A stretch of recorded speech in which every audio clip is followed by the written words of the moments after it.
I've always found studying for exams a lot tougher than any coursework assignment.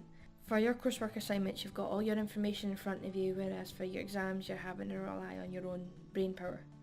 In my first year at Napier, I've picked up a few tips that help prepare me for my exams, which I'm going to share with you today. Before the day of the exam, you should know how many questions you're going to have to answer, what percentage each question is worth, and how long the exam is going to last. This will give you a good idea on how to allocate your time before you even step into the exam hall. When you do go into the exam, don't rush into answering any of the questions. If you rush, you can sometimes make silly mistakes or miss out key information when you're trying to answer, for example, essay questions. If your exam does involve essay questions, it's a good idea to read through the questions several times before deciding which ones you're going to answer.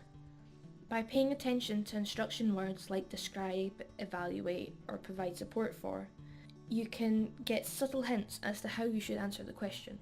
And by doing the past papers and looking at these hints, you should have a really good chance of getting the full marks for each question.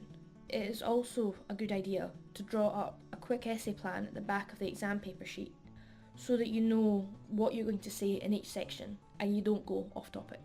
You just have to remember to cross this out at the end of the exam.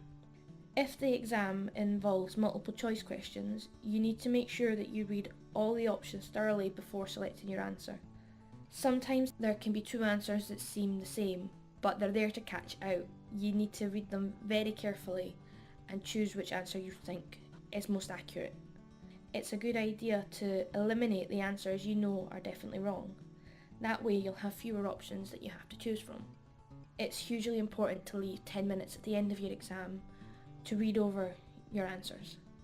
It can be really annoying when you come out of the exam hall and are on your way home and you realise that there was information you could have added to an answer that you didn't think you had time for, or that you left too soon to remember. By leaving those 10 minutes at the end of the exam, it's given you the chance to think back and add in those extra pieces of information that could be the difference between a normal pass and a merit. So I'd say plan your time in the exam hall before the day of the exam.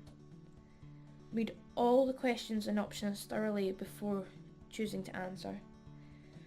Make an answer plan for your essay questions and leave time to read over and add to your answers at the end. For information about study support available at Edinburgh Napier, visit the Academic Skills page on the student portal.